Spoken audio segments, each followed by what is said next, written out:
নমস্কার বন্ধুরা, ডলি রন্ধনশালায় সবাইকে স্বাগত। আর আজকে তোমাদের সাথে শেয়ার করব ডিমের একটা সম্পূর্ণ ইউনিক রেসিপি। আর এইভাবে ডিম যদি একবার রান্না করো তাহলে দুপুরে গরম গরম ভাতের সাথে বা রুটির সাথে প্লেট চেটে দুপুরের গরম ভাত এক মুঠো বেশি খাবে, বা রাতে রুটি হলে তাহলে কিন্তু দুটো রুটি বেশি খাবে, আমি তোমাদের কথা দিলাম। আর আজকের রেসিপিটা শেষ পর্যন্ত দেখার জন্য তোমাদের কাছে আমার অনুরোধ রইল।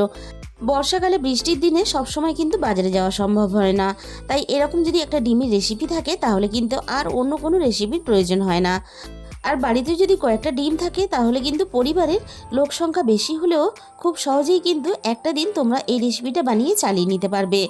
ডিম কিন্তু বাড়ির সবাই খেতে ভালোবাসে, তার মধ্যেও কিন্তু একটা সমস্যা হয়, কারোর কুসুম খেতে ভালো লাগে আবার কারোর সাদা অংশটা খেতে ভালো লাগে।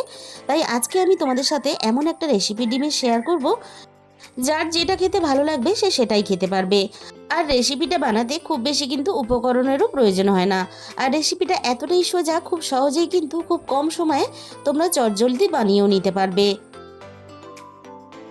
আর এই রেসিপিটা বানানোর জন্য আমি দুটো মাঝারি সাইজের পেঁয়াজ নিয়েছি। আর আমার রান্নার কাজের সুবিধার জন্য আমি পেঁয়াজগুলো দেখো এরকম একটু মোটা করে রাফলি কেটে নিলাম। আর এই রান্নার জন্য আমি দুটো টমেটো নিয়েছি, টমেটোগুলো ঠিক একইভাবে আমি রাফলি মোটা করে একটু কেটে নেব। শুধুমাত্র অল্প একটু পেঁয়াজ আর টমেটো থাকলেই খুব সহজে এই রেসিপিটা তোমরা বানিয়ে নিতে পারবে। আর রেসিপিটা কেউ কিন্তু স্কিপ করে দেখো না, তাহলে আমি রান্নাটা কি করে করেছি সেটা যদি মিস হয়ে যায় তাহলে রান্নাটা কিন্তু করতে পারবে না। পেঁয়াজ আর টমেটো আমি কেটে রেডি করে নিয়েছি। এবার একটা ছোট মিক্সির জার নিয়ে নিয়েছি, মিক্সির জারের মধ্যে সমস্ত পেঁয়াজ টমেটোগুলো আমি দিয়ে দেব। টমেটো আর পেঁয়াজটা আমি মিক্সিতে পেস্ট করে নেব, তোমরা চাইলে কিন্তু গ্রেটার দিয়েও গ্রেট করে নিতে পারো। আমি টমেটো আর পেঁয়াজের মধ্যে একটুও কিন্তু জল দেব না, জল ছাড়াই আমি পেস্ট করে নেব। এবার আমি টমেটো পেঁয়াজের সাথে 4টে ভাঙা কাজু দিয়ে দিলাম। কাজুটা পুরোপুরি অপশনাল, তোমরা চাইলে দিতেও পারো নাও দিতে পারো, তবে কাজুটা দিলে রান্নার স্বাদটা বেশ ভালো হয়। এবার আমি রান্নার জন্য কড়াইয়ের মধ্যে 4 চামচ পরিমাণ সর্ষের তেল দিয়ে দিলাম। সর্ষের তেলটা আমি প্রথমে খুব ভালোভাবে গরম করে নেব। এবার আমি তেলের মধ্যে 2 চামচ পরিমাণ গ্রেট করা রসুন দিয়ে দেব। রান্নার সুবিধার জন্য আমার কাছে আগে থেকে আদা রসুনটা রেডি করা থাকে, তাই আমি আর আদা রসুনটা পেঁয়াজ টমেটোর সাথে তাই আমি আর পেস্ট করলাম না। 3 থেকে 4 মিনিটের মতন আমি রসুনটা তেলের মধ্যে নাড়াচাড়া করে একটু ভেজে নেব, যাতে রসুনের কাঁচা গন্ধটা চলে যায়। এবার আমি তেলের মধ্যে পেঁয়াজ টমেটো আর কাজু বাদামের যে পেস্টটা রেডি করেছিলাম সেটা দিয়ে দিলাম। অল্প একটু কাজু বাদাম দিলে রান্নার স্বাদটা দারুণ হয়, তবে তোমাদের হাতের কাছে যদি না থাকে তাহলে দেওয়ার কোনো প্রয়োজন নেই। কাজু বাদামটা আমি আগেই বলেছি পুরোপুরি অপশনাল।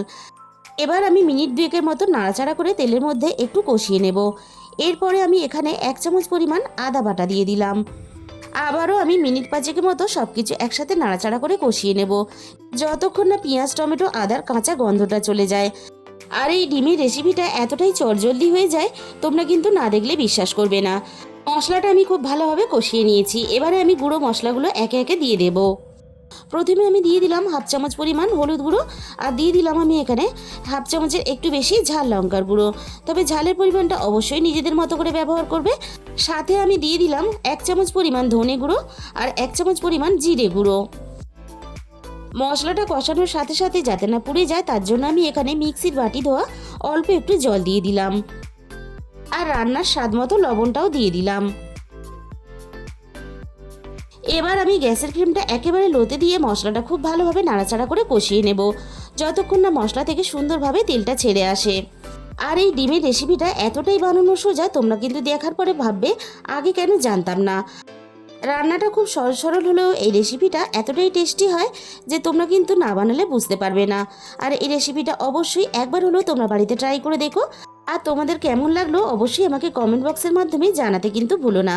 আমি মশলাটা খুব ভালোভাবে নাড়াচাড়া করে কষিয়ে নিয়েছি। মশলা থেকে দেখো সুন্দরভাবে তেলটাও ছেড়ে গেছে। মশলার গ্রেভিটা দেখে বুঝতেই পারছো কতটা সুন্দরভাবে মশলাটা কষানো হয়েছে। ঠিক এরকম করেই কিন্তু মশলাটাকে কষিয়ে রেডি করে নিতে হবে। এখানে আমি বড় বাটির 1 বাটি পরিমাণ জল দিয়ে দিলাম। তোমাদের যতটা ঝোলের প্রয়োজন সেই হিসাব করে জলটা দিয়ে দেবে। এই রান্নাটা তোমরা একটু ঝোল রেখেও করতে পারো, আবার মাখা মাখাও করতে পারো, যেভাবেই করো না কেন রান্নাটা খেতে বেশ ভালো লাগবে। এদিকে ঝোলটা একটু ফুটতে থাক, আমি রান্নার জন্য ডিমগুলোকে রেডি করে নেব। আমি আমার প্রয়োজন মতো 6টা ডিম নিয়ে নিয়েছি। তোমরা ডিমের পরিমাণটা বাড়িয়ে বা কমিয়ে নিতে পারো, তোমরা তোমাদের প্রয়োজন মতো ডিমটাকে ব্যবহার করবে।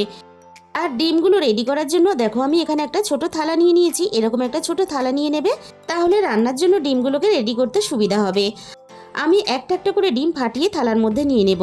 আর অনেক সময় দেখা যায় কুসুমটা কিন্তু ভিতরে খুবই পাতলা হয়, তাই ফাটানোর সাথে সাথে একটু গলে যায়, তাতে কিন্তু কোনো অসুবিধা নেই। আমি প্রত্যেকটা ডিম একইভাবে ফাটিয়ে থালার মধ্যে প্রথমে নিয়ে নেব। একটা ডিমের কুসুম কিন্তু আমার ফাটানোর সাথে সাথে একটু পাতলা হয়ে গেছে।